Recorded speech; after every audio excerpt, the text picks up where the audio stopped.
Profetas e Reis, capítulo 52. Um homem oportuno. Neemias, um dos exilados hebreus, ocupava uma posição de influência e honra na corte persa. Como copeiro do rei, era ele admitido livremente à presença real. Em virtude de sua posição e graças às suas habilidades e fidelidade, ele se tornara amigo e conselheiro do monarca. Embora objeto do favor real, conquanto rodeado pela pompa e esplendor, ele não esqueceu seu Deus e o seu povo. Com mais profundo interesse, o seu coração se voltava para Jerusalém. Suas esperanças e alegrias estavam vinculadas com a prosperidade dela. Por intermédio deste homem, preparado por sua residência na corte persa para a obra a que fora chamado, Deus propôs levar bênçãos ao seu povo na terra de seus pais. Por mensageiros vindos da Judéia, soubera o patriota hebreu que dias de prova tinham vindo a Jerusalém, a cidade escolhida. Os exilados que haviam retornado estavam sofrendo aflições e vexame. O templo e partes da cidade tinham sido reconstruídas, mas a obra de restauração fora embaraçada. Os serviços do templo haviam sido perturbados, e o povo vivia em constante alarma, pelo fato de estarem as paredes da cidade ainda arruinadas em grande parte. Oprimido pela tristeza, Neemias não pôde comer nem beber. Chorei e lamentei por alguns dias, diz ele. Em sua dor, ele tornou para o divino ajudador. Estive jejuando, ele disse, e orando perante o Deus dos céus. Finalmente ele fez confissão dos seus pecados e dos pecados do seu povo. Ele suplicou que Deus sustentasse a causa de Israel, restaurasse sua coragem e força e os ajudasse a reconstruir os lugares devastados de Judá. Orando Neemias, sua fé e coragem se fortaleceram. Sua boca se encheu de santos argumentos. Ele falou da desonra que seria lançada sobre Deus, se seu povo, agora que tinha retornado para ele, fosse deixado em fraqueza e opressão, e se empenhou com o Senhor para que tornasse realidade a sua promessa. Vós vos convertereis a mim, e guardareis os meus mandamentos, e os fareis. Então, ainda que os vossos rejeitados estejam no cabo do céu, de lá os ajuntarei, e os trarei ao lugar que tenho escolhido para ali fazer habitar o meu nome. Esta promessa tinha sido dada a Israel através de Moisés, antes que tivessem entrado em Canaã, e durante os séculos tinham permanecido imutável. O povo de Deus tinha agora retornado para ele em penitência e fé, e sua promessa não faltaria. Neemias tinha frequentemente derramado a sua alma em favor do seu povo, mas, ao orar agora, um santo propósito formou-se em sua mente. Ele decidiu que, se lograsse obter o consentimento do rei e o necessário auxílio na aquisição de implementos e material, ele próprio tomaria a si a tarefa de reconstruir os muros de Jerusalém e restaurar a força nacional de Israel. E ele suplicou ao Senhor que lhe permitisse alcançar favor aos olhos do rei, a fim de que este plano pudesse ser levado avante. Faze prosperar hoje o teu servo, ele suplicou, e dá-lhe graça perante este homem. 4 meses, Neemias esperava por uma oportunidade favorável de apresentar seu pedido ao rei. Durante este tempo, embora o seu coração estivesse carregado de dor, ele procurou mostrar-se alegre na real presença. Nas salas de luxo e esplendor, todos deviam parecer alegres e felizes. A tristeza não devia lançar sua sombra sobre a face de qualquer assistente da realeza. Mas, no período de retraimento de Neemias, ocultas da vista dos homens, muitas foram as orações, as confissões, as lágrimas, ouvidas e testemunhadas por Deus e os anjos. Finalmente, a tristeza que oprimiu o coração patriota não pôde mais ser oculta. Noites indormidas e dias cheios de cuidados deixaram sua marca em seu rosto. O rei, cioso de sua própria segurança, estava acostumado a ler fisionomias e a penetrar dissimulações, e viu que alguma perturbação secreta estava possuindo o seu copeiro. — Por que está triste o teu rosto? Ele inquiriu. — Pois não estás doente? Isto não é senão tristeza de coração. A interrogação encheu Neemias de apreensão. Não ficaria o rei irado ao saber que, enquanto aparentemente em seu serviço, os pensamentos do cortesão estavam longe com o seu aflito povo? Não seria perdida a vida do ofensor? Seu acariciado plano de restaurar e fortificar Jerusalém, estaria esse plano prestes a ser subvertido? Então ele escreve: temi muito em grande maneira.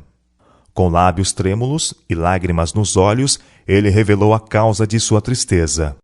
Viva o rei para sempre! Ele respondeu: como não estaria triste o meu rosto, estando a cidade, o lugar dos sepulcros de meus pais, assolada e tendo sido consumidas as suas portas a fogo? A exposição das condições de Jerusalém despertou a simpatia do monarca, sem suscitar os seus preconceitos. Outra pergunta deu a Neemias a oportunidade por que tanto ansiava. Que me pedes agora? Mas o homem de Deus não se aventurou a responder enquanto não tivesse buscado a direção de alguém mais alto que Atarxerxes. Ele tinha uma sagrada tarefa a cumprir, e esta requeria auxílio do rei, e sentiu que muito dependia de apresentar o assunto de tal maneira que lhe ganhasse aprovação e garantisse o auxílio. Então, diz ele, orei ao Deus do céu. Nessa breve oração, Neemias se introduziu na presença do Rei dos Reis e teve do seu lado um poder capaz de mudar os corações como são desviados os cursos das águas.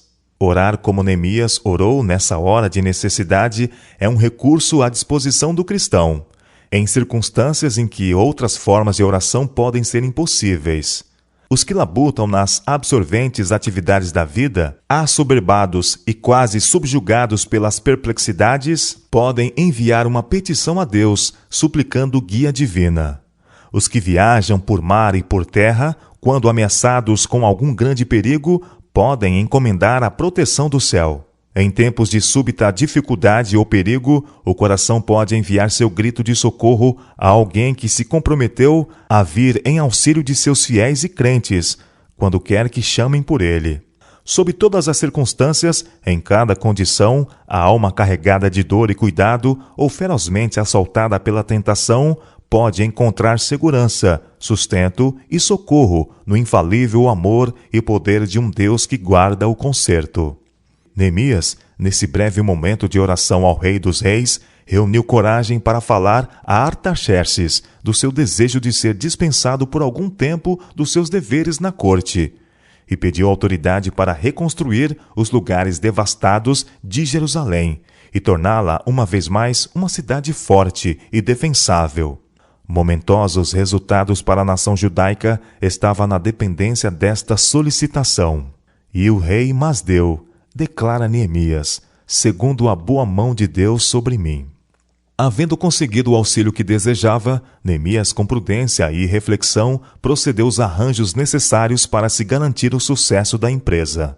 Ele não negligenciou nenhuma precaução que poderia ser útil ao resultado. Nem mesmo aos seus próprios concidadãos ele revelou seu propósito. Conquanto soubesse que muitos se alegrariam com seu sucesso, temeu que alguns, por atos de indiscrição, pudessem despertar os ciúmes dos seus inimigos e talvez pôr em risco a empreitada. Seu pedido ao rei havia sido tão favoravelmente recebido que Neemias foi encorajado a solicitar ainda assistência adicional. Para dar dignidade e autoridade à sua missão, bem como para prover proteção na viagem, ele pediu e foi-lhe garantido uma escolta militar. Obteve cartas régias para os governadores das províncias, além do Eufrates, território através do qual ele devia passar em sua viagem para a Judéia. E obteve também uma carta para o guarda da floresta real nas montanhas do Líbano, ordenando que fornecesse tanta madeira quanto fosse necessária. Para que não pudesse haver ocasião de queixa de que ele excedera sua missão, Neemias teve o cuidado de que os privilégios e autoridades que lhe eram conferidos estivessem claramente definidos. Este exemplo de sábia previdência e ação resoluta deve ser uma lição a todos os cristãos. Os filhos de Deus não devem apenas orar com fé, mas trabalhar com diligência e providente cuidado. Eles enfrentam muitas dificuldades e, não raro, embaraçam a operação da providência em seu favor, porque consideram que prudência e penoso esforço pouco têm que ver com religião. Neemias não considerou cumprido o seu dever depois de haver orado e chorado perante o Senhor. Ele uniu sua petição com os mais fervorosos, santos e piedosos esforços para o sucesso da empresa em que estava empenhado. Cuidadosa consideração e bem meditados planos são tão essenciais para o êxito de empreendimentos sagrados hoje como foram no tempo da reconstrução dos muros de Jerusalém. Neemias não se deixou ficar na dependência da incerteza. Os meios que lhe faltavam, ele os solicitou dos que lhe podiam fornecer. E o Senhor está ainda desejando mover o coração dos que têm a posse dos seus bens em favor da causa da verdade. Os que trabalham para ele devem servir-se do auxílio que ele move os homens a dar.